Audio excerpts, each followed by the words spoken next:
folks still coming. Thank you and good late afternoon. Today is Tuesday, November 10th. This is the meeting of the training subcommittee for the Racial Equity and Policing Commission for the City of Salt Lake, Utah. And I welcome all the commissioners and guests. And thank you, Chief, for being here in attendance, as well as your command staff and others. Much appreciated. Why don't we do a quick roll call, if you will, just to make sure we have all the commissioners acknowledged. Commissioner Suarez. Hi, Marianne Suarez here. Thank you. Commissioner Smith. I don't think I see. Good evening. Me here. Oh, there you are. Thank you. Just kind of try to find the boxes. Commissioner Sagato Malga. I'm here. Thank you. Commissioner Andrew Weirden. I don't think so yet. Commissioner Hawkins. I'm here. Thank you. Commissioner Francis. I'm sorry, Commissioner Davis.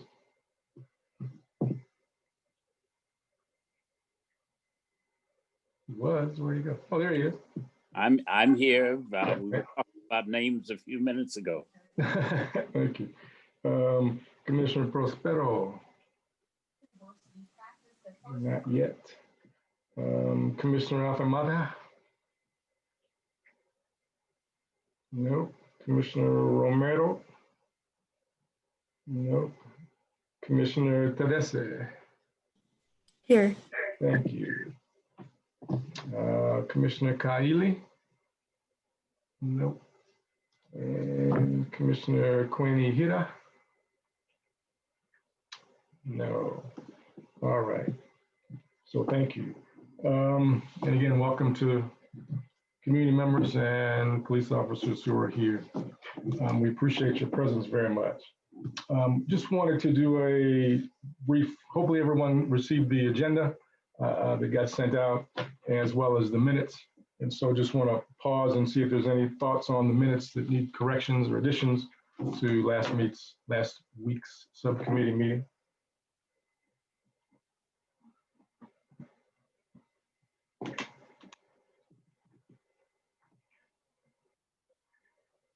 Thank you. And there's Commissioner Kaili. Thank you.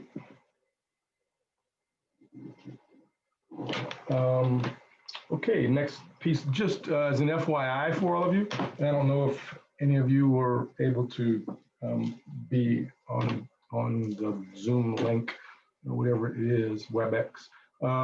We did all the facilitators did a presentation to City Council this afternoon at 4 o'clock.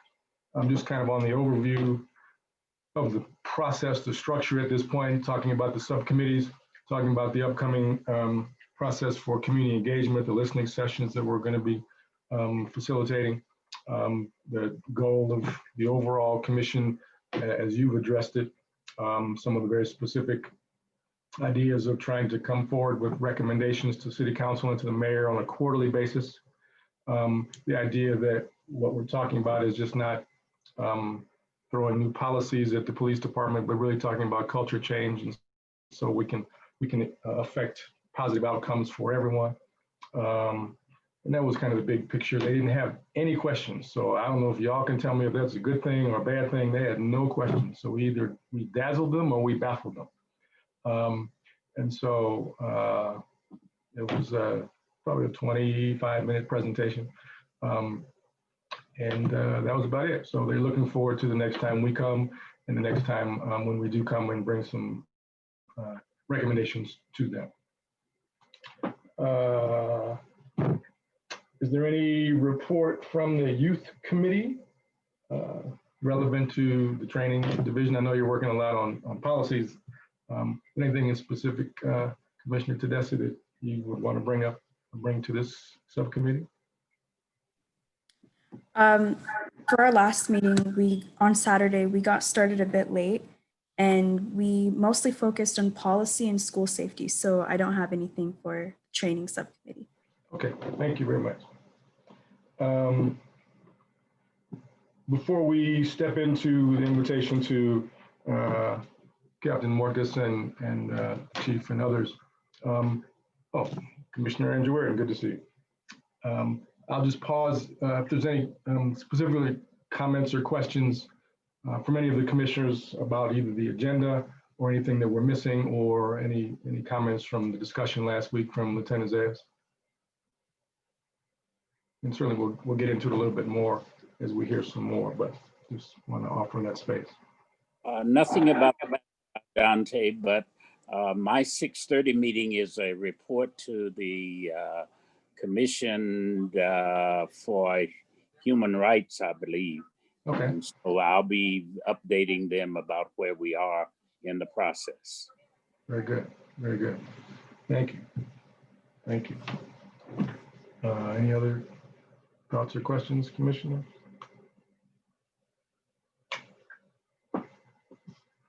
Okay. We had thought that we could have a conversation with Captain Mortis, as he is the new captain overseeing the training division. Chief brought looks like half the building, so I'm not quite sure how you'd like to offer the comments and presentation. Lieutenant Zayas was on last week, and maybe she's had a chance to give you some thoughts on some of the questions. If you had a chance to look at the minutes from last week, you probably got a sense of some of the questions and what the commission is really looking for. Some of the training content, specifically around scenario-based training, some of the questions around FTOs, field training officers, and that demographic, how they're selected, how they're evaluated. What are some of the issues around community participation as community trainers in the academy or in the in-service? Commissioners, what else comes to mind that you might want to hear about from the new captain here?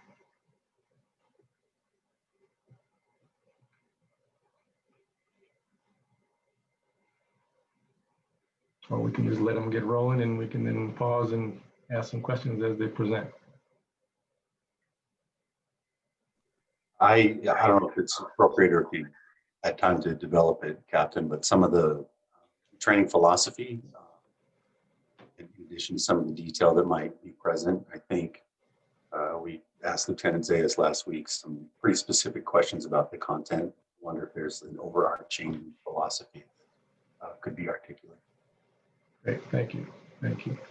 And also, I think there was a question about, at least I had a question about what happens when you don't meet the standards of the scenario-based training. It's one thing when you're on probation, but when we're doing this as an in-service or after you are done with the academy, what does that evaluation look like? And besides, is there anything besides the talking to, besides the counseling, that may impact whether they go right back on the street or not? So those types of, I think, philosophical questions as well. So Chief or Captain, or I'm not sure how you, if you had a conversation about how you wanted or what you wanted to present, but we'll pause and give it to you. Dante, thank you. And commissioners, thank you very much. We received the information about the various meetings and some of the topics that you wanted to visit about. And so we invited the appropriate individuals, those that oversaw the different disciplines, training, and components of the policing that might be relative to this group. So Captain Scott Morkos is the new captain in training. We haven't had a captain specific to training for, Tim, I'm going back, what, 25, 30 years? Do you ever remember a time when we've had a training captain that hasn't shared the duty or the responsibility with some other component of the department? We felt that training was that important that we set aside a captain for that job. And the captain that we selected was Captain Scott Morkos, and he's very well prepared himself through his education and his career to be in that position. And so with that, Scott, I'll just turn it over to you, and you can kind of address the commission with some of the questions and the things that they wanted to hear about. Thank you. Sure, thanks, Chief. So I just got the invitation yesterday, and so the only thing that I've had time to read over to this point is the bullet points that were listed about specific questions you were curious about. Obviously, I am more than happy to discuss anything that you'd like to bring up. So if I don't go over some of the things that are on my list, please ask away and I'll address them as I can. So there were a couple questions on the list about FTOs, field training officers. And so I'll get that one out of the way first because that's the easiest one for me. We actually don't oversee the field training officer program. That is run out of the Pioneer Patrol Division. And I know that they are planning on providing you a response to your questions, I think in written format from talking to them earlier today, here in a few days. But as far as talking about FTOs in that current program, I'm just simply the wrong person to ask. So I apologize for that, but I know that those answers are coming.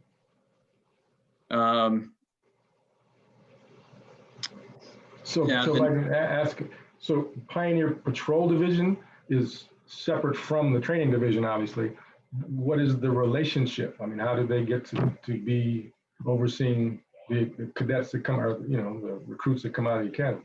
So what the training division is responsible for when it comes to recruits, obviously we have a lot of responsibilities, but when we're talking just about the recruits, the responsibility of the training division is from day one of the academy through graduation, is preparing them through the classroom as well as the scenarios and different sorts of trainings we expose them to prepare them to get into field training.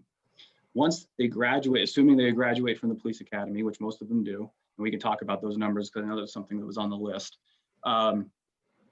They are then turned over to the field training officer program, which is housed under one of our patrol divisions.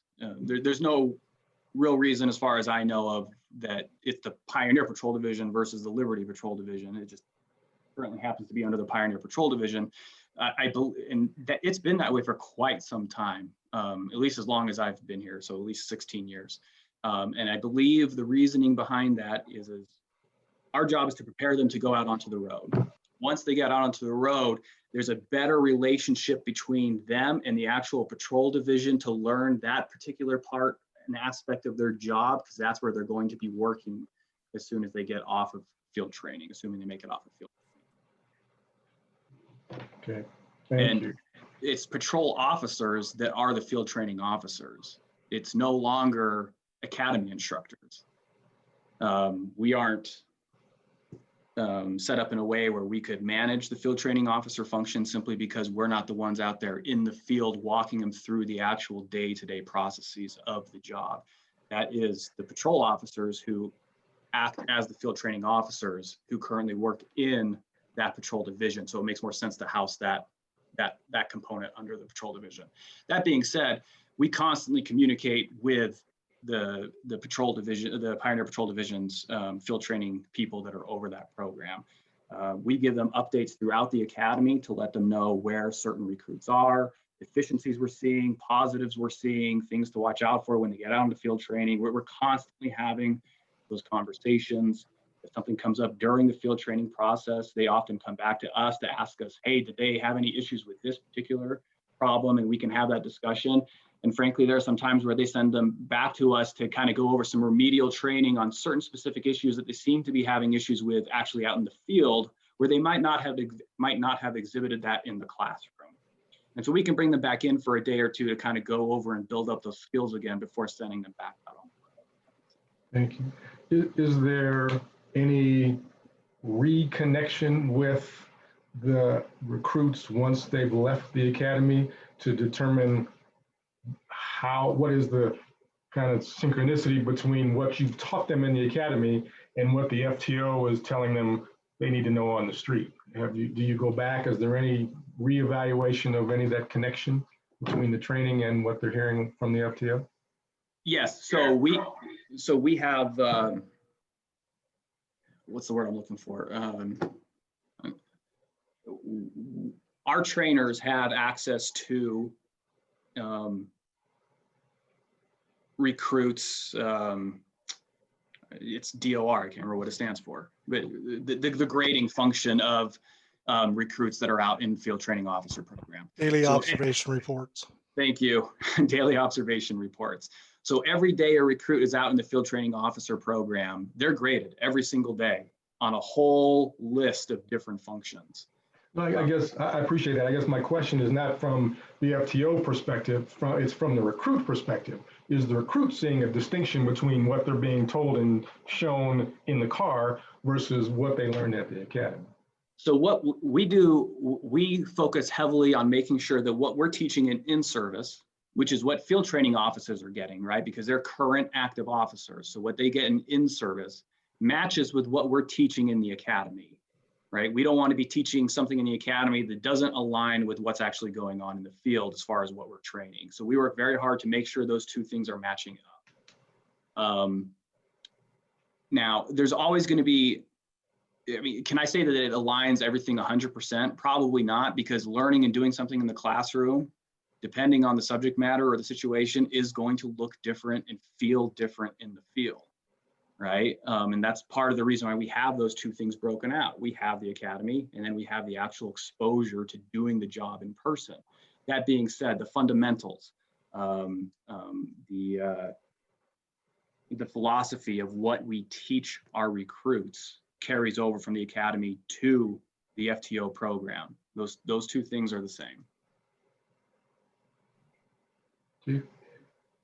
Let me just add, I'm not sure that when they do this, but I do know that the FTO coordinators do survey the recruit officers once they graduate from field training. Right after graduation, I believe it's 1 year after graduation, and then they want to do it several years after graduation. And that's one of the questions they do ask is, does what you got taught in the academy match what you're being taught in the field? And so they are checking that. I just don't know the specifics of it. We can ask those guys when you talk to them later. Okay, thank you. Thank you, Kevin. Go ahead. Yes, no problem. And then the next question I had up was, what percentage of officers are released from employment if they do not meet expectations? So I spoke with my sergeant, my lieutenant's out of town this week. So I spoke with my sergeant and we went back 5 classes of new recruits, kind of look at those percentages. And I knew just from experience beforehand that it's going to be pretty low, but to kind of give you guys the numbers here, for the last 5 classes, we put 86 new recruits through in those 5 classes total. In the academy, so we separated it out. You have the academy function and then you have the FTO function. In the academy, we let, out of that 86, we let 6 people go for not meeting expectations, which is approximately 6.9%. On top of that, we had 4 additional ones resign for a host of different reasons. Typically, it's something along the lines of they just realize the job really isn't for them. And there's a whole bunch of different reasons why that comes into play, but 4 more, so a total out of the academy, we've lost 10 out of 86 out of the academy from the last 5 classes. Okay. You know the demographics? Do you have the demographics of those 10 folks? I do not. But you can't access that demographic, I'm guessing. I'd have to go back and look. I'm sure I can get somebody to get that for you. And again, I apologize. Like I said, I just got this yesterday afternoon. Right. We're just asking questions as you go. It's a long process, Captain. But I don't have those on me. Okay, But we could go back and look at it. Yeah. Thank you. Captain, how many sessions is that? You run 2 a year, or is that 5 sessions or 10 sessions? It depends on the year. And it depends how many open spots we have. So last year we ran either 2 or 3 classes. I can't remember because I wasn't over the training division at that time. We have one currently going on right now. I know in the coming year, 2021, we have a lot of openings. So I would be surprised if we run any less than 3 academies. Definitely a potential for upwards of 4 or 5, depending on how things go next year. Which obviously puts a large strain on the division, right? I mean, putting on an academy class for 5 months is not an easy task, especially when we're putting on that many, they have to overlap, which adds complexity. Any more questions on those numbers? Did you want to touch on FTO These- separations, or did you have those numbers? Oh, I did have those, yes. So we talked about the 10 we lost out of the academy. Out of FTO, from what my sergeant is providing me, we lost 5 for not meeting expectations, and 3 for resignations. So an additional 8 total. Now, these are officers that are conducting the academy and the field training officers. So do they work a full shift and do this, or is this a part of their shift to be training? Are you talking about the field training officers themselves? Right, right. Yeah, this is a normal shift for them. So let's say we have a field training officer that's a day shift officer. His day shift for that day includes having a recruit riding with him and training him the entire 10 hours. It's not an additional duty as far as time-wise. So they're 10-hour shifts. So does that mean 4 days a week or 5 days a week? Yep. So if they're assigned, they're usually assigned for 3-week periods. There's a little bit of variation with that depending on the assignment, but typically you can just imagine it being a recruit is assigned to a specific field training officer for 3 weeks. And for those 3 weeks, for all 40 hours, they have that recruit with them. Okay, thank you. You're welcome. And then just the same question on demographics, Captain. I don't have that. No, yes, I'm just putting. Oh, I'm sorry. I'm putting it in the queue. I'm just putting it in the queue. Yep.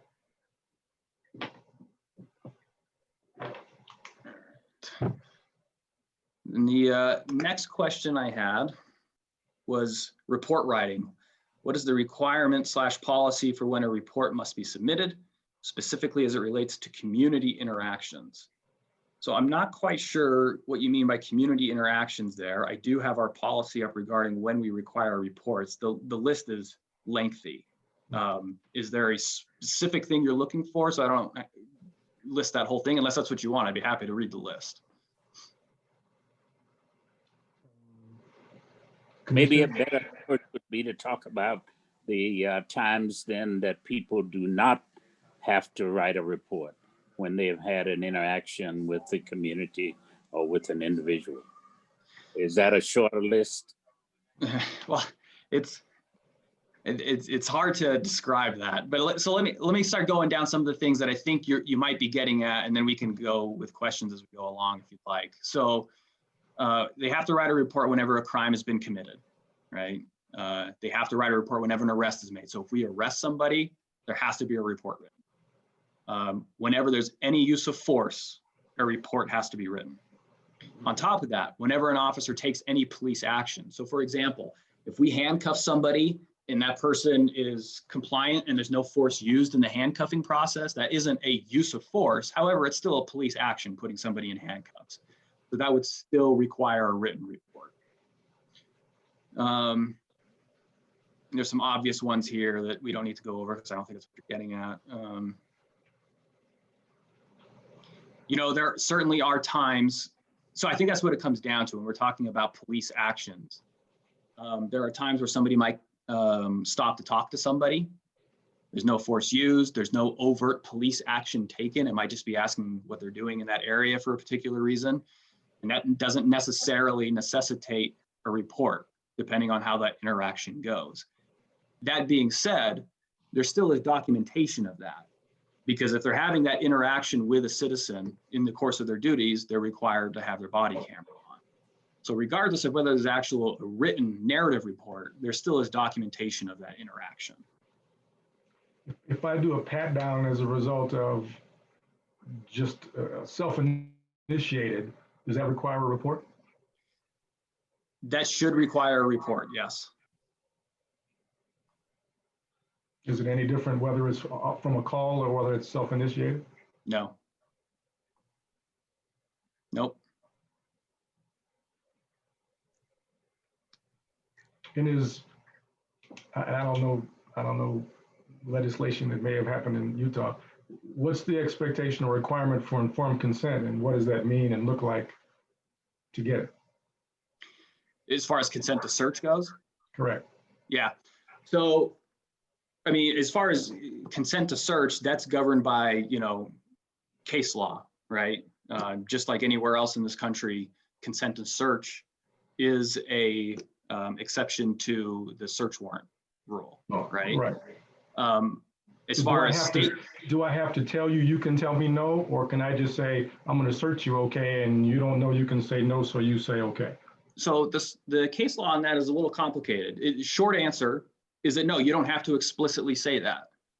As long as they're not being overtly intimidating or using any sort of force or threats or anything of that nature to say, you better do this or else, then no, you don't have to explicitly say that. That being said, there is new policy in Salt Lake City that for consent to searches on vehicle stops, they do have to get written consent from the individual. And on that written consent form, it does inform them that they have the right to say no. They also have the right to stop a search at any time they would like to. And that is newer policy. Chief, you'd have to remind me, I think it's in the last couple months. Yeah, Captain, did that come from, I'm sorry, Chief, from the executive orders put out by the mayor? That would be correct, sir. Yeah, Yes. that's correct. So for an auto stop, you get the informed consent. For a interpersonal relationship, not necessarily do I need to explicitly tell you, you can say no. No. Okay, thank you. And Tab, just to clarify that point on the body cam, so that'll be captured, and if there's complaint or there's reason to review it, then it will be stored and looked at. But otherwise, that data would not be separately captured in the record system. Is that correct? I'm sorry, you were breaking up there. I couldn't understand. I always get coached on Zoom to sit up to the camera, so the microphone will actually pick me up. Is that okay? So the camera will capture the interaction, and that's downloaded and saved a period of time. And if there's an issue that arises from that, it will be reviewed, but it would not otherwise be separately documented in the record system, like under a field stop or document under. So yeah. So there would be a call, a case number generated when they call out. Like we require our officers to call out, like if they're conducting a pedestrian stop for whatever reason, they need to call out on the radio to let dispatch know, I'm conducting a pedestrian stop at this location. So it creates a CAD log, a computer-aided dispatch log with a case number assigned to it. And assuming everything goes well with the body camera and the systems, then that recording will be attached to that case number documenting when and where that occurred, even if there's not an actual written report to go along with it. Just to follow up, we're the Racial Equity and Policing Commission, and so part of what we're looking at is the data. And when we look at the data, we want to see how comprehensive it is, right? So when we look at the number of pedestrian stops made by Salt Lake City PD, if it's not in a report, though, that data would not be captured in that report on the data. So when you're clearing out a CAD log, which is the dispatch log, there is a race and ethnicity field. And so when you close the call, typically officers will close it with, if it was a white person, you'd close it with a whiskey, right? If it's an African-American individual, you close it with a Bravo. There's different letters associated with each race or ethnicity. So we still can capture some of that data. Can I jump in here real quick? This is Lieutenant Kreider. We are working on adding some customized fields into that closing form that Captain Morcos just alluded to that will actually give us much greater detail in the race fields.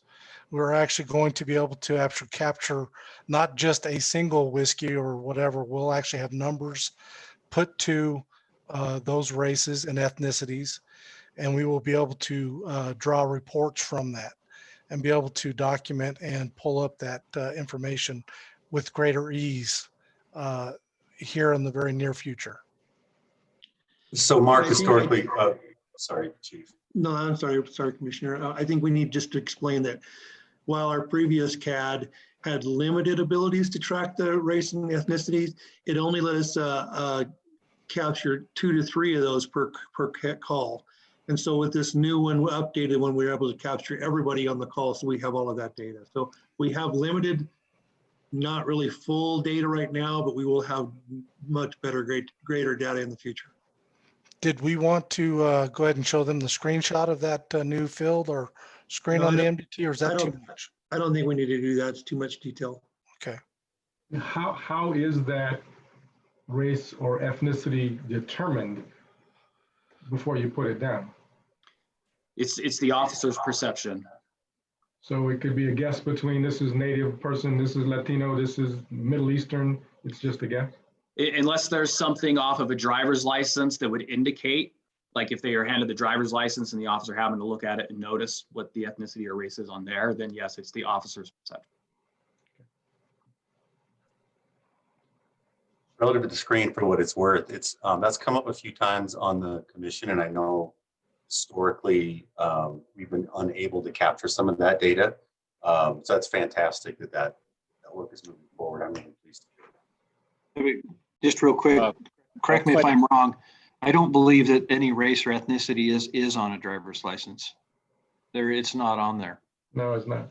You can It's see not how there. long you can see how long it's been since I've looked at a Yeah. driver's license. I was a motor. I wrote a lot of tickets. It's not on there. There you go. Then it is the officer's perception. Question I'd like to ask, if there's a pulling over of an automobile, you are interested in the driver only, or are you interested in, would an officer be interested in the other people in the car too? Well, I think it depends on the circumstances of the stop, right? I mean, if it's simply for the driving violation, then the officer typically would only be concerned with the driver because he or she is the one that was committing the offense they were pulled over for. If the vehicle was being stopped for probable cause because they thought somebody had committed a crime or reasonable suspicion on something for, say, like a drug deal, seeing a hand-to-hand transaction with somebody through one of the rear windows, I mean, whatever the nature may be, then it might possibly be somebody besides the driver. It just depends on the circumstances. Thank you, Cap. And I don't want us to get too far afield into the policy and procedures subcommittee, but this, I think, is good information as we evaluate what is being trained in the academy and in services as well. So that's, I think, the connectivity for this. Absolutely. Okay. So the next question I had listed here was stops data, how and when it's kept. I think we just went over that. What is the next one I have after that is what is the current behavioral health training and the current percentage who have completed the training, and is there training for officer wellness? So there's a couple of parts to that. So as far as the behavioral health training goes, I'm assuming, and maybe I'm assuming wrong, so let me ask, are you talking about crisis intervention training, CIT training? Is that what you're getting at with behavioral health training? Okay. I think so, yes. This commissioners, if I'm misstating it, but I think that was it. I was senior, the captain is out in Pioneer, so I wasn't listening closely, but there's also the overall officer wellness. That's a part of the training. Yeah, well, yeah, I'll answer that part second. So as far as the behavioral health training, what is the current behavioral health training, the current percent? Okay, so yeah, so we do provide crisis intervention training, which is a week-long training program of how to deal with people that are suffering from mental illness issues, who are in crisis, how to recognize that, how to communicate with them, the resources in the community that might be able to address the issues that are non-criminal in nature. I mean, it runs the whole gamut of that topic. It follows a national model. It's not specific to Utah by any means. Many police departments across the country use this similar training. And we provide it to all of our recruits as they come through the academy. We actually added a week on to our police academy to make sure that we're giving all of our recruits that week-long CIT training. The only exception to that in the recent history that I can think of was this last class prior to the one we're currently going in, because we have just had a lot of logistical issues with COVID. I mean, COVID just kind of threw everything out of whack. We had to move a lot of things online. And so that was the one class I know of that we weren't able to do that. We will try to get them on another round of it. But our overall practice is to provide it to everybody as they come through the academy. Out of curiosity, and I don't know when that began, but have you seen any change in outcomes in the last couple of years versus before you began the CIT for the recruits? So, I mean, I can't speak to anything specific when it comes to use of force or anything of that nature, simply because I haven't been watching the data as it relates to calls for that sort of call. What I can say though, because I mean, this program's been around for a while, and before it was mandatory, I went to it voluntarily when I was a brand new officer. So we're talking, 15-ish years ago. And ever since that time, as I've worked in the field, or when I go back to the field for different supervisory positions, I definitely have seen a shift in how officers, one, recognize mental health issues, two, are able to interact with people in crisis, and three, just the overall demeanor as far as realizing, hey, you know what, I need to just calm this situation down. They're not thinking correctly at this time because of a crisis they're having due to a mental illness. I really have seen that shift over the past decade or so. I mean, I know it's hard to document when something doesn't happen, so I was just curious if what you'd seen. Yeah, that's been my experience as I've seen that program grow throughout the department. Thank you. Is this part of the training? Is it, does the trainer have a mental health background at all? Or is it just someone in the police department? Yeah, so the trainers that we use are our CIT detectives. So we have a specific CIT unit who are specialists in dealing with people with mental health issues. As far as their particular backgrounds, I'm not positive. I know one of the people because I'm friends with him who used to be there. He had a master's degree in counseling or something similar to that. And I believe another one that's currently there has a similar type of background. People that gravitate to that unit tend to have that educational background or previous work experience. But they also bring in experts from outside as well to teach particular parts of that class that they're not qualified to do. Dante, Yeah. may I just add to that real quick? Sure. Commissioner, the commissioner's question. Our Community Connection Center staff are the social workers that are hired, that are a part of the police department, are also part of the training team as well, along with the CIT officers. That is correct. Thank you for that, sir. Don't they coordinate with the University of Utah and some of their professional staff for that class as well? I'm not positive on that. Sergeant Stuck would be the one that would be able to answer that question. They have a Sergeant whole Stuck- list of staff that they use, Scott, that they coordinate with to facilitate a lot of their trainings, people that are certified, a lot of civilians that work in that field to making sure that the information that they're providing is right on with it. So. Thanks, Yvette.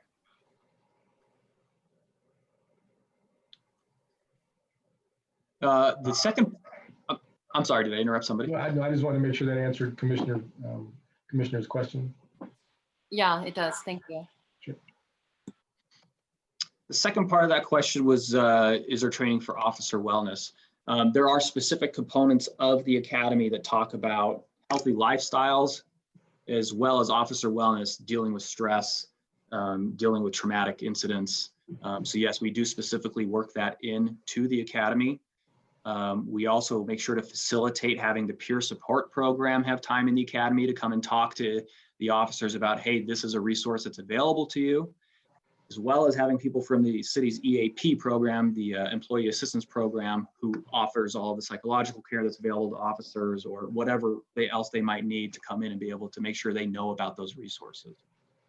On top of that, we do try to make sure on a fairly frequent basis, we're hitting home on that again in our in-service trainings. This last spring, we had a whole elective section for mental wellness for police officers. But again, COVID threw a wrench in things and we just weren't able to do it. But it is something we think about, and it is something we plan for and try to work into our in-service as well.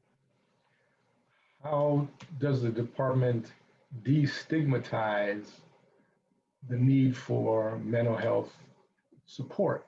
Now, we all know there's a stigma. And, you know, I don't want it in my jacket that, you know, or in my file that, you know, I used EAP because I had an issue. I mean, how does the department destigmatize the use of the support services? So I think there's a couple of ways that the department's done a really good job with that. First off, I've noticed particularly over past 7 to 8 years or so, we talk about it. We talk about it more and say, these resources are available. You should take advantage of them. It's no longer something we just don't talk about. It's something that is emphasized by command staff all the way down to sergeants and detectives. Now, I mean, it would be naive to say that there's still not a perceived stigma with some individuals within the agency. I'm sure there is. But overall, the culture of the department when it comes to accessing that, at least from what I've seen, is pretty open to recognizing, hey, this is something that you guys need to make sure you're taking care of yourselves, because it not only affects you, it affects your family, and it affects everybody else around you at work. On top of that, the EAP program, the way it's currently set up, the city's done a really good job of, for lack of a better term, building a firewall between the department and the EAP program. We don't get notified when somebody goes and uses the EAP. I mean, their names are never given, nothing like that. We just pay our monthly whatever or yearly, Chief Dow can probably speak to that better, but our yearly portion of the pot to pay for the EAP program, and that's it. There's no questions asked. There is a firewall built there. And I know I'm not involved in the peer support program, but I know that they have vetted pretty well the mental health counselors that they make available to police officers through the EAP program. So we're sending officers that do call and ask for that help, or going to somebody that has experience working with the type of issues that police officers have. So you get no aggregate data on participation by the department? Not that I know of, but Chief Dowd is nodding his head yes, so I'll let him answer that question. We do get aggregate anonymized data of the numbers of people that are using the services. Okay. And have you seen the numbers increase as Captain describes the effort to destigmatize the work in the department? Have you seen numbers increase?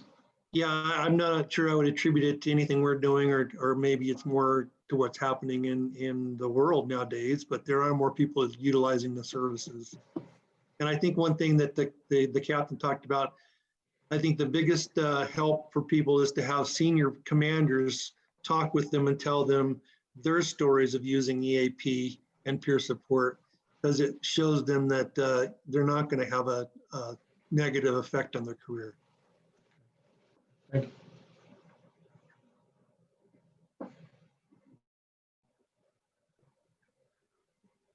So regarding the behavioral health training or wellness, is there anything else I could answer for you on that?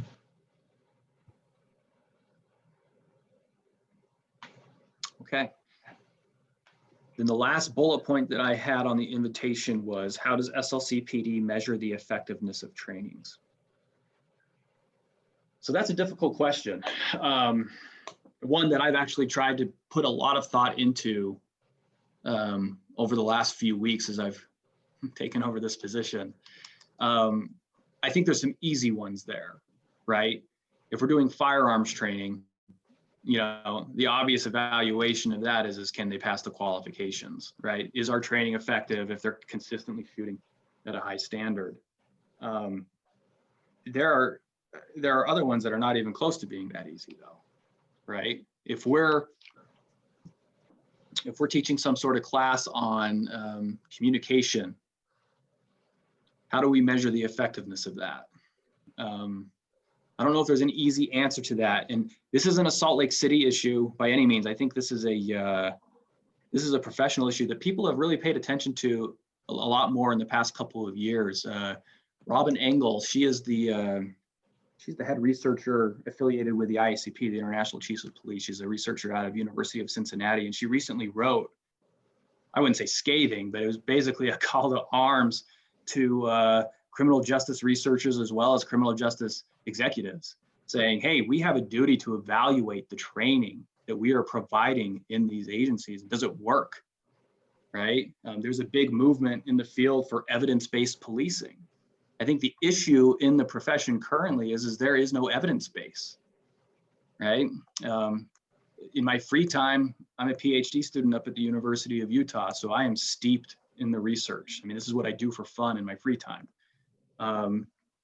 And when it comes to policing research, we do what's called best practice, but when it comes down to it, there isn't a whole lot of evidence behind that best practice. It's just kind of what other agencies have used in the past that seem to have worked well for them.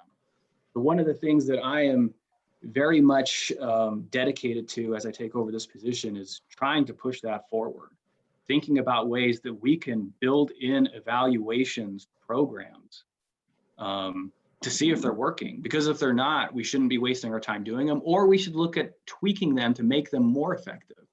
One of the things that I recently did is a few years ago when we were dealing with issues with how we investigated sexual assault cases. I and another Sergeant Christensen, he's our homicide detective now, we put together a training program based on the research we knew about how you deal with sexual assault victims and what sexual assault investigations look like and the things that victims go through. We trained the entire department. And then we were curious to see if it worked. So we conducted an evaluation and we found that our victim retention increased by 32% the 6 months following that training. So that was successful training. Other trainings we've put out there in the past, we simply just don't know in some of these things whether they are effective or not. I think that is the next big task for the profession of policing moving forward. And again, this is not a Salt Lake City issue. This is a policing issue. This is a professional issue.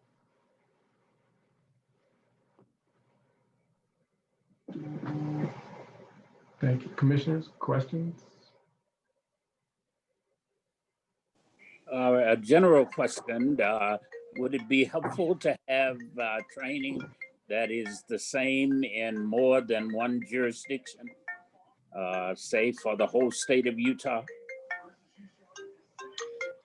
You know, I do think it would be beneficial in a lot of areas, right? I can't remember who, but I heard somebody say just recently, like you shouldn't expect different types of interactions or services once you cross some arbitrary line going to another city, right? I don't disagree with that. I think as a profession, we largely should be on the same page. And the way you do that is by training similar ways and training together. That being said, what works in Salt Lake County doesn't look the same as what works in Emery County or Sevier County. You know, so there is some wiggle room there that needs to be taken into account based off of what a certain community looks like, whether that be the people living there or just geography, right? But overall, I do think having a more centralized and consolidated way of training officers would be beneficial for the profession. Recently, we had the uprising that occurred downtown Salt Lake City. And at one point, officers were brought in from other jurisdictions. So how do you deal with that difference if that is the case? So basic training is, for the most part, pretty similar across the state. And a lot of tactical training, for the most part, don't get me wrong, there are differences, but for the most part, is pretty similar across the state. So we could take a unit from South Salt Lake, West Valley, Unified, whatever, put them together and solve an issue that needs to be solved in the moment. That being said, it does breed some confusion in certain circumstances. I do think a regional training center or some sort of regional training program could be beneficial, not just here, but throughout the country, different regions. But a lot of that comes down to when are we going to pull people together to do that, right? Most police departments have a staff that's just big enough to be able to cover, at least in major cities like Salt Lake or similar or bigger, have just enough staff to be able to to go to the calls for service, right? Staffing isn't built into a police department to allow for pulling in, say, 50 officers over a month period to give them the latest and greatest up-to-date training and not affect call service, right? the model that policing is built on currently is that we provide in-service training anywhere from 2, 3, 4 times a year for 1 day, and that's what they get. And I think as a profession, we really should be striving to go towards a model where we're not assuming just because we send somebody to a class for a day, they're quote unquote trained, right? It's not just about that. That's just an introduction to the topic. That's just an introduction to the material. They need to practice what they're doing. And that involves bringing people in off the street to be able to run them through reality-based training, put them through scenario training. Otherwise, when they actually are confronted with a particular circumstance, they're not going to be falling back on what they learned when they were sitting in a seat for 5 hours. How you build up their skill set to be able to deal with the situations they're faced with only a second to decide is by having them practice it over and over and over again. And policing as a profession, staffing levels simply aren't built in the manner to allow for that to occur on a regular basis. And I really do think that's the direction this profession needs to go. Thank you. And that's an important issue for this commission, I think, is will the training be matched by the practice? And if that is not the case, then how do we ensure that what the policy is and what the training is the same thing that's what's happening in terms of the officers on the street? And so that would be important, especially if you're going to deal with people from different agencies. Sure. And don't get me wrong, like, we have great officers, we have great trainers, and we do a really good job training our officers. That being said, I think we can do even better if we are practicing these skills more regularly. So to your point, Captain, it's certainly understood and appreciated. As a piece of the charge of this commission is to make recommendations on budget. And you're going to be going through an exercise on your zero-based budgeting process, I know. How do you, maybe this is a question for the chief, how do you see on balance the training division in relation to patrol, in relation to SROs, in relation to all of the other components? Where do you see that playing out as you build this zero-based budget? Well, Dante and Commission, you have to invest in training, and we knew that up front. And that's why the first thing we did is assign a captain and an individual like Scott Morcos to be out there to help us build training into what it needs to be, into this adult learning program where we can actually do scenario-based training all the time with different units and people, so that we get the same type of reaction on the street as we, that we train inside. So believe me, Captain Morcos has already hit us up with different budgets and staffing requests. So we're having those conversations even as we speak, and they're good conversations, and it's where we really should go. But again, staffing is a big issue in policing right now. And those go hand in hand, no question, right? You can't build what you don't have staff for. Right. Yep, I think the two biggest issues hitting us right now when it comes to implementing the type of training that I would like to see us move forward with more frequently. One is staffing levels, right? And that's just the card we've been dealt, and we're working through it. And the other one right now, which will dissipate in time, is COVID. Like, we were just about to start rolling out, pulling in 2 people off the street to run them through scenarios for 60 minutes or so to kind of start giving them that practice and do proof of concept and see how that ran with scheduling and whatnot. But we had to put a hold on that because of the current COVID surge. I mean, again, that issue will, disappear in time, but that is a challenge for us currently.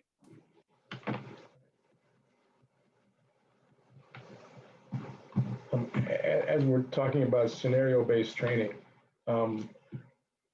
or just in the classroom, but as everybody's default go-to is we need bias training, which I have my own opinion on. How do you bring in current issues? I mean, nobody in Salt Lake killed George Floyd, but it impacts you every day. So how do you bring in those conversations? How do you bring in the conversations around the shooting that happened several months ago with the Latino in Salt Lake City? How do you bring in those conversations, not just in the academy, but how do you help your officers have those conversations that brings in an understanding of, Black Lives Matter versus all lives versus blue lives versus, we treat everybody equally, those kinds of things. How do you bring those in a continuous piece of conversation? But current events are the topic of the day among everybody, wearing a uniform or not. How are those brought into the training component, and how and when will you utilize community trainers, as in folks who live in Salt Lake from the communities that we're talking about and communities of color, at being able to support those conversations, be it co-training, be it whatever that might be? Those are great questions. The Salt Lake City Police Department has, as of a couple of years ago, maybe it's been 3 years now, I can't remember, time flies for me now. They brought in fair and impartial policing training, right? That's that implicit bias training to kind of talk officers through implicit bias with everybody, and everybody has it, and what that means for the field and law enforcement. That being said, they just did a huge study on that particular training in New York City Police Department, and found out that it didn't really have any effect. Right. Right. Again, I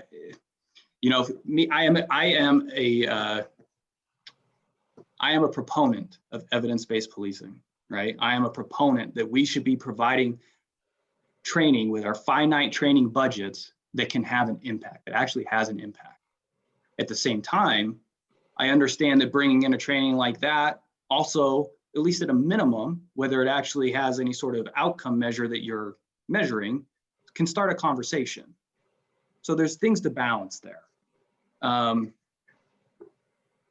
When it comes to this last in-service training, one of the particular parts, because I mean, it's no secret, policing has been dealing, even in Salt Lake City, has been dealing with a lot of frustrations with officers have become very frustrated over this year for a host of different issues that you yourself just brought up.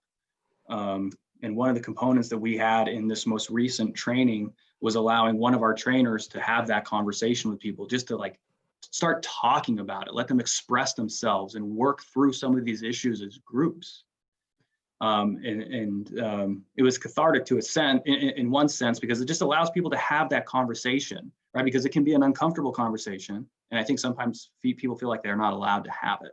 And so we wanted to make sure our officers were able to start having that conversation about policing, about the events that happened this year, particularly regarding race. And so I think the start is providing a way and a culture for our officers to feel comfortable talking about it. Once we can get them talking about it, then we can move on to the other issues that people in the broader society are talking about when it comes to things such as systemic racism and other issues of that nature. But if our officers are feeling defensive all the time because they feel like they're getting attacked for things that never happened here and we didn't have anything to do with, it's very difficult for them to be able to open up and listen to those conversations. And so I think we need to build the environment, which we tried to start doing this past in service, to allow them to talk and feel like they can have that conversation. As far as moving forward, that's something I'm open to suggestions for, right? Bringing in members of the community to have those conversations, I think, is a great idea. I'm open to those conversations and planning those sorts of things. I'm not particularly high on bringing in a particular training if there's not an evidence base to back it up. But again, I also recognize the value of at least starting the conversation with some of these things. I don't know if that answers your question or not, sir.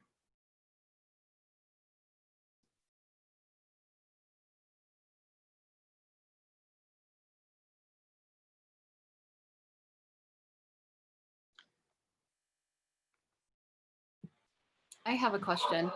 Yes, please. I have a mental health and addiction treatment center in Harriman. And I've noticed a shift in how the police office, sometimes I have to call police officers to come over. Sometimes my clients become unsafe to themselves or to others, and so we'll have to call police officers.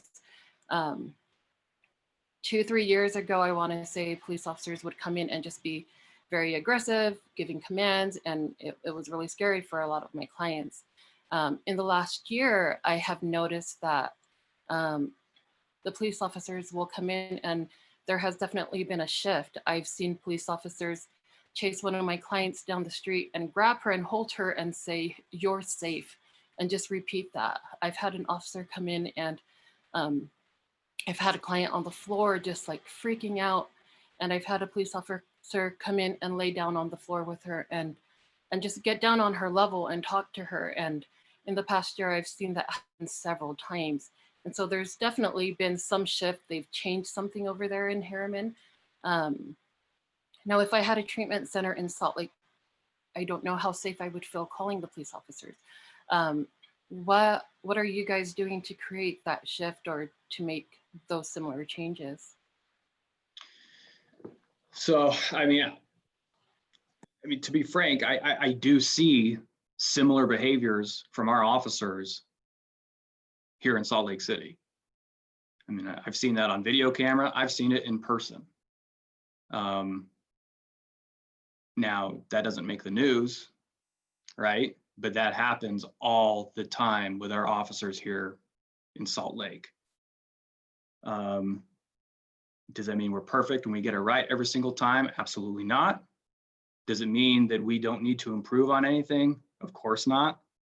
But that is something we consistently train and strive for. That's one of the reasons we made it mandatory to have CIT training in the academy. And we also continually build into our in-service training different de-escalation techniques, as well as communicating with people in crisis. I think communication training is something we may be able to do more of. It's something I've been looking at since I got into this assignment. There is a training that the chief, there he is, pointed towards my way, called ICAT, that Perf has put out over the past few years. And they actually do have an evidence base to back up that it does reduce use of force as well as reduce officer injury. And one of the components of that 6-module training is communicating with people in crisis. I just got finished reviewing it. I think it holds great potential, especially with the evidence base backing it up. It's something I would like to bring here. But again, right now we're dealing with COVID. As soon as we can start doing that, that's something I will be looking towards doing. So yeah, we're always consistently looking on what can we do better. That being said, the behaviors that you're describing that you've had experience with, they happen frequently here in Salt Lake City. Thank you. You're welcome.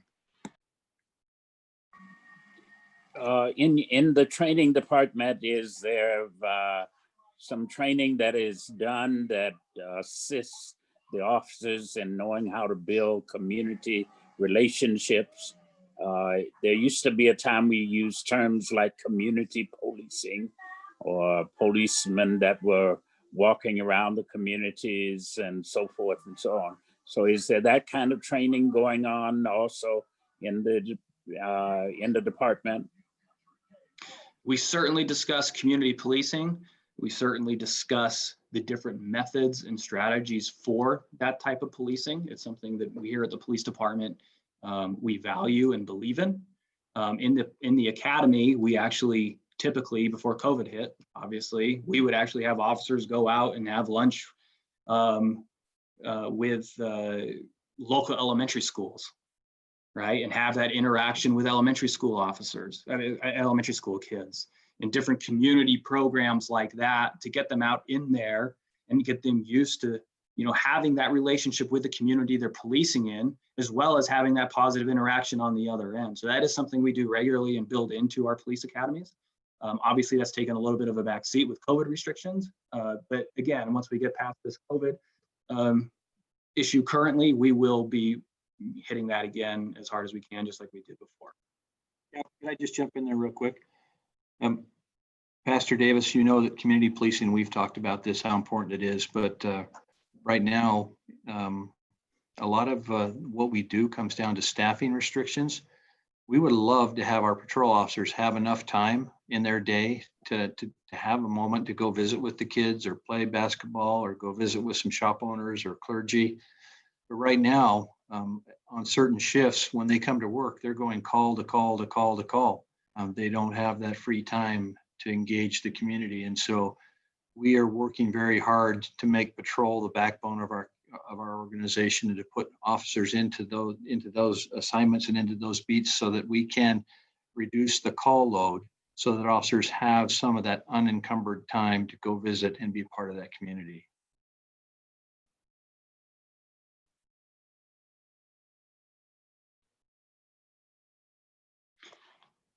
That's all I had on the bullet points that got sent to me. But again, I'm happy to answer any other questions you may have for me.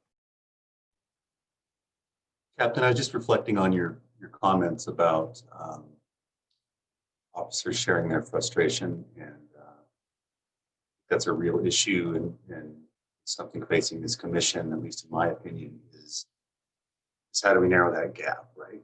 How do we bring down the intensity on both sides? And I don't know if we're going to get to it today, but I know that we're going to look at the 21st century policing report, and I know one of those issues is about legitimacy of police and how they're perceived by the community, right? So I also know I want to give kudos. I know Chief Brown's been hosting listening sessions with elected leaders and other community members, particularly of color, get their perspective on what's happening in Salt Lake City. And I feel like something that police officers need to know is that there are segments of our community who are afraid to interact with them.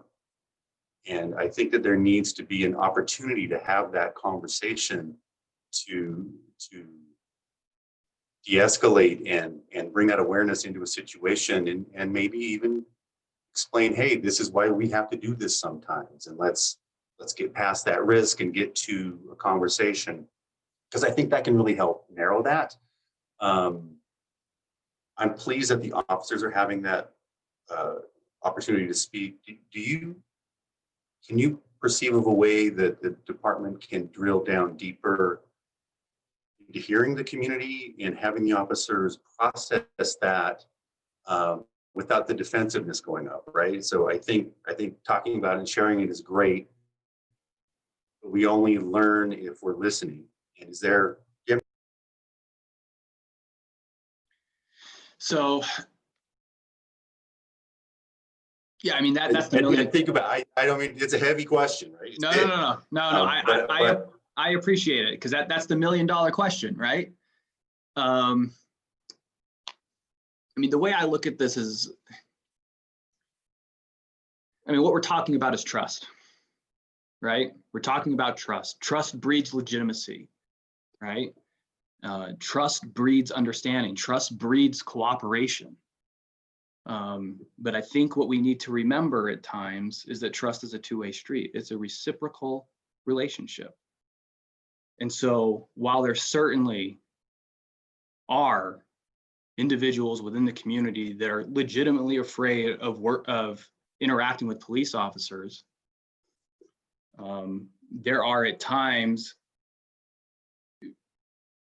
people that have conversations, and I say conversations lightly, with police officers that I don't know how anybody else couldn't be defensive with them, right? So I think there's a responsibility on both sides of this relationship to bring it down a level. My experience with police officers has been that they're willing to have these conversations as long as they're respectful conversations and there's listening on both sides. Now, I think you certainly can make an argument that police officers hold a stronger responsibility to make sure that they're acting professionally and listening than other individuals simply because of the power they hold, right? There is a power differential there, and I don't take that lightly. But it can't, the responsibility of having that conversation cannot always come down on the shoulders of the police and the police department. there has to be buy-in from both sides, the community as well as the police department, to come together and have those nuanced conversations in a way that neither side feels like they're getting attacked. And that's difficult. That's difficult. I don't know if I have the answer to that, but I think broadly speaking, that needs to happen. And I think it's part of our charter as a commission to help facilitate that, right, and bring suggestions to the table. I wanted to throw that out just to ensure that both there's two sides to that, and everybody's feeling it. And I just wanted to make sure that was permanently acknowledged. No, I appreciate that. Thank you. I want to quickly interject. Oh, go ahead, Pastor Davis. I had a conversation some time ago with Chief Brown when he first became chief, and suggested to him that building relationships is critical toward having those conversations without there being a problem. And so if people know who the officers are and the officers know the people, then the two of them can talk. I just want to piggyback on this. It's been difficult to say something up front, but I have to be strong and be vulnerable with everyone here tonight. As a Native woman growing up, my parents used to, anytime when we're driving or whatever, we see a police officer, we were taught to hide. And this is because of history. Kill the Indian, save the man motto.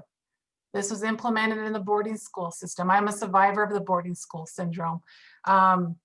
This is something that was implemented in our education system. If you see an officer there, you gotta, hide or don't say nothing. So this was something that was instilled in me. So when I see a person, an officer in uniform, I shut down automatically. It's a trigger for me. So although you're saying it's a two-way conversation, it is to a certain point, and that point gets there when we feel safe, or when I feel safe to be okay to communicate with you, to trust you. Our skin color is different. If I see someone that's another Native, I can easily connect with and feel comfortable. We have a Navajo Nation police officers, so I can engage with them. We can have a conversation by saying, oh, our clans are so and so. Okay, great, let's have that conversation. Let's have that communication. And so, but if I see someone in downtown Salt Lake, if I see an officer, I used to work at 4th Street Clinic. And so I could easily go down to the park, and if I see a patient of mine, it's like, hey, I could get after them. But if I see a police officer, we both freeze, because I don't know what to say. I don't know what's going to happen to my patient who I found, and I need them to come to the clinic with me. Or I see them turn away. They don't want to engage. They become very defensive, and I have to leave them alone. So these are conversations. Conversation definitely does need to happen, yes. But trust is very important, or else it won't get anywhere to have that conversation, to begin that conversation. And so I just wanted to express that. Me being in this position to be a commissioner, it took some time for me to think about this, because it's difficult for me to be vulnerable, to let everyone, or to share with you all what my hesitancies are. I'm sitting in here, but I was hesitant to say anything, because I don't know if I'm going to be looked upon, or under a microscope. Oh, Commissioner Davina Smith, okay, let's keep an eye on her, because I just have that distrust. I have that, and so it's going to take time for me to get to know every one of you. But I am here for a reason, because this is what my community, Native community, has expressed some hesitancy with. No, I very much appreciate those comments. Obviously, when it comes to policing in America, there are historical issues throughout numerous communities that continue to plague the profession today. And those are things that we have to be able to talk about not ignore. We have to talk about it because they're real. History is real, right? And we have to be able to think through those things and talk about them. I absolutely agree with that. And like I said before, I mean, there obviously is a power differential there. And so it's not an even playing field. I think more of what I'm discussing is in talking about, when I talk about it, taking effort from both sides. I mean, we have officers coming in at least every single day telling stories about they're just stopped on the side of the road and somebody runs by and flips them off, or somebody starts yelling expletives at them. I mean, that's what I'm talking about. Like, if we have large numbers of the community engaging our officers who are doing absolutely nothing related to them at all and start just berating them for no reason, that breeds a defensiveness in them that is really hard to get past. And so that's what I'm talking about when I say we need to bring it down and actually have these conversations in a way where neither side feels attacked. And obviously that takes time. That does take time. Thank you, Captain. And Commissioner Smith, I have to applaud you for stepping into that discomfort, and I truly appreciate it. And Commissioner Andrew Worden, thank you for raising the question. Captain, I would suggest a couple things. One, it's not a history lesson. It's not a history lesson for Commissioner Smith. It's not history, it's every day. So to continue to describe this as a history lesson, I think misstates what's really happening in a lot of communities, because it happens every day. I didn't intend to mean it that way. No, I understand, but I mean, that's what people hear when it's described that way. That's all I'm suggesting. And then, you know, if we're going to do this, it has to be done strategically, I would suggest, from the police side more than the community side. If you can't strategically build the opportunity for Commissioner Smith to come in and feel safe and speak with your in-service or with your academy class, it's not going to happen. One-on-one doesn't change culture, but being able to do this from a strategic approach is what begins to create conversations that have people seeing each other differently, from an institutional perspective, not from a one-on-one perspective. So I would just offer that as a thought.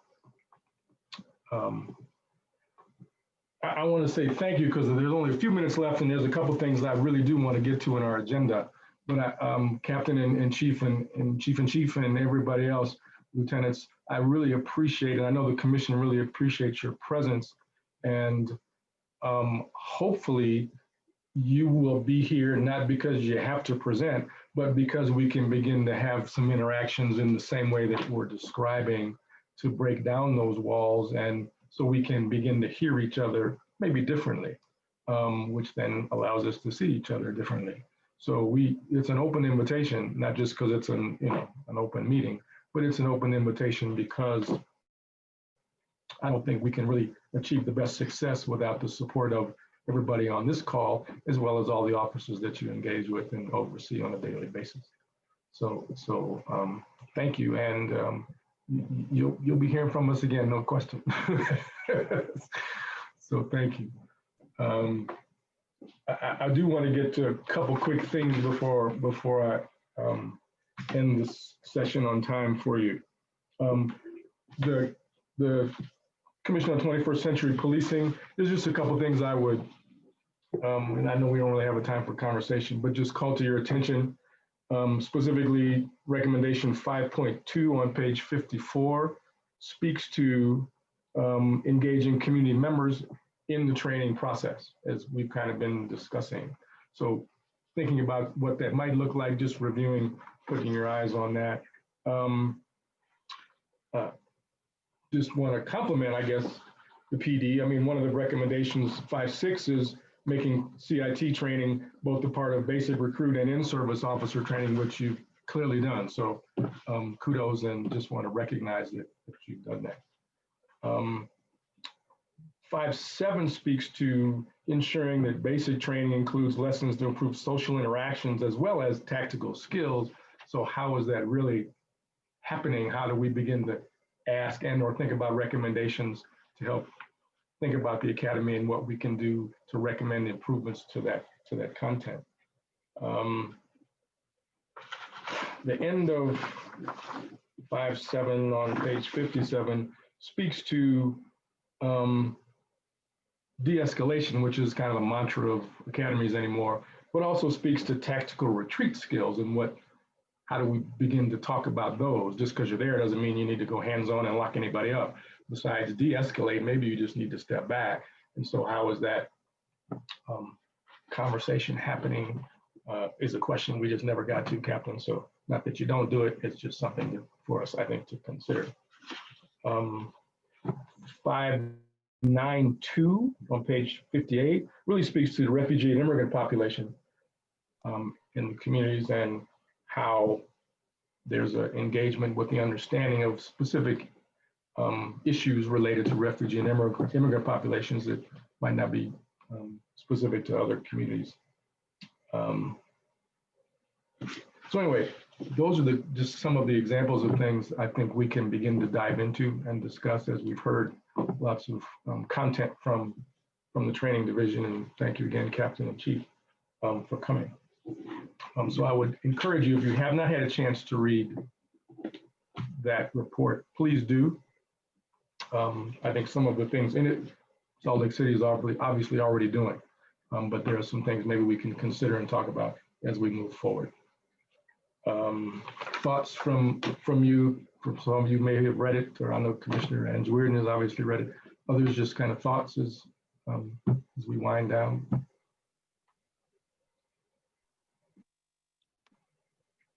Dante, I think it's a pretty powerful report and their important recommendations.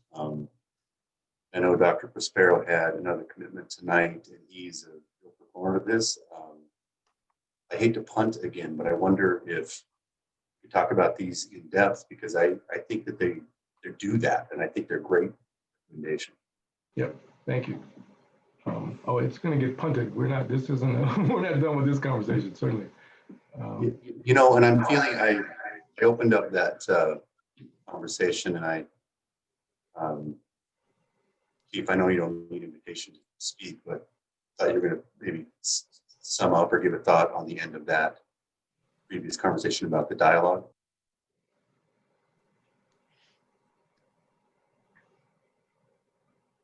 I think that was for you, Chief.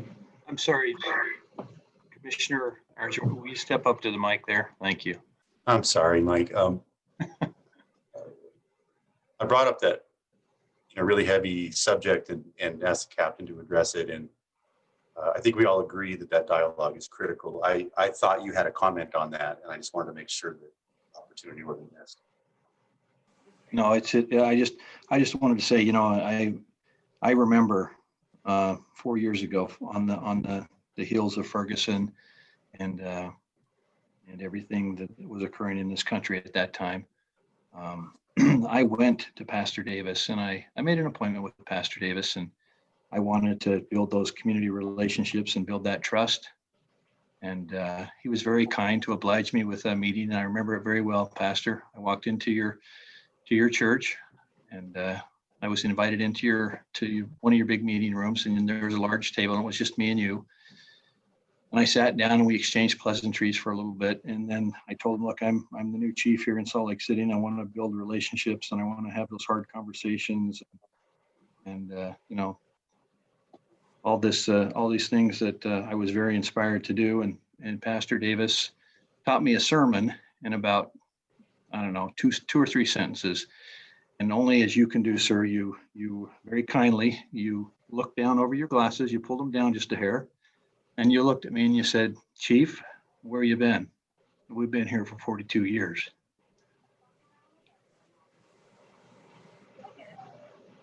A very powerful lesson. And we've worked very hard for the last 4 years to build relationships, but not through training, but to build relationships where we met and we broke bread and we prayed and we came together as a community and a congregation. And that's what I think is missing in a lot of the things that we're doing here. We need to build those relationships and that trust. That's my commitment to this commission. Powerful, Chief. Thank you. Thank you. Thank you, Chief Brown. Thank you. So as we wind down then, homework, which is, if you haven't read the report on 21st century policing, it's in your inbox. If you need it again, let me know. Please read it in detail. There's a lot of stuff in it. It's a big report. Feel free to read more than chapter 5, pillar 5. But I would certainly encourage you to come prepared to really dig into this next week, because that's what we're going to do. Well, it's not next week, is it? It's 2 weeks. Next week is the full commission meeting, I believe. And then also, before the week is out, please put your thoughts together and email me individually on community listening sessions. They're going to be done. My colleague is just an expert on engaging community, not meaning we're going to be in person in a big community hall and having somebody with a mic and talking, but really engaging in lots of different kinds of ways. So what I would like from you specifically is, what kinds of engagement would you like to see, as opposed to, you get 2 minutes in front of city council and then you're done. What kind of engagement do you think your community really needs? How does it need to be heard? And if it's not specifically your community, what communities do you really think need to be targeted to ensure that we are hearing from them? Yours included. But really think about what communities need to be targeted, because there's those invisible communities that we all know exist. We just don't hear and engage sometimes. So what communities do we specifically need to hear from and target? And then how do you think your communities best need to be heard? So please give that some thought in the next couple of days, because we're going to really start thinking about putting some dates and times to the listening sessions. And so we want to be able to do it in the most thoughtful, strategic way to hear from all the communities in Salt Lake City. So please send me that email. So final thoughts, questions, comments, weddings, divorces, babies, what's going on?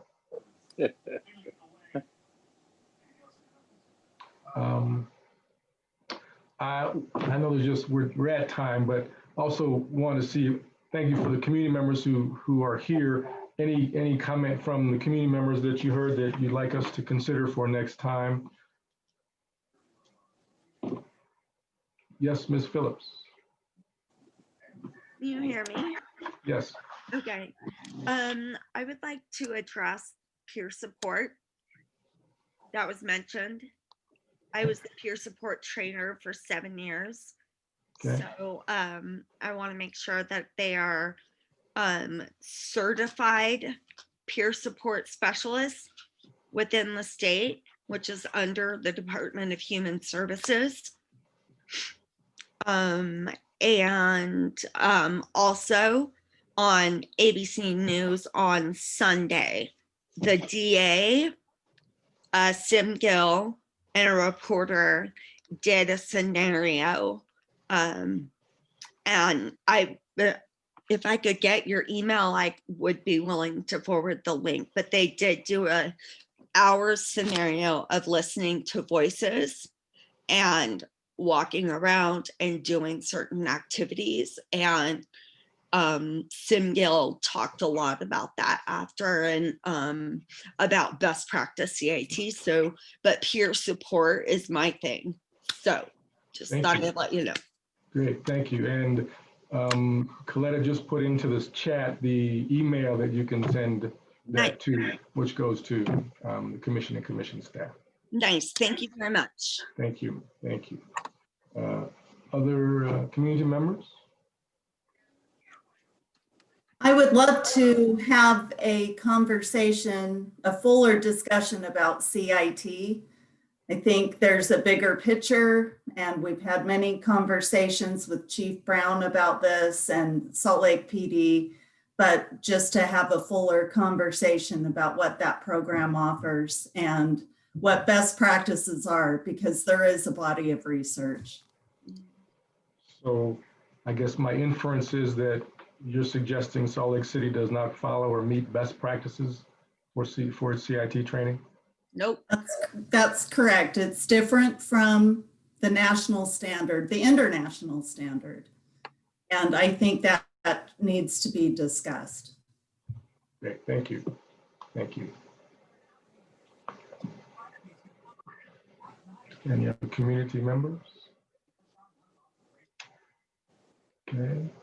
Commissioners, any final thoughts, or is it dinner time? Chief was already eating, so he didn't get to go. All Happy right. Veterans Day to all of the veterans. Thank you, sir. Thank you. And absolutely happy Veterans Day. Oh, yeah, happy Veterans Day. And keep in mind all the folks who are still out there standing a post. Thank you, commissioners, and we will see you at the next full commission meeting on the 18th.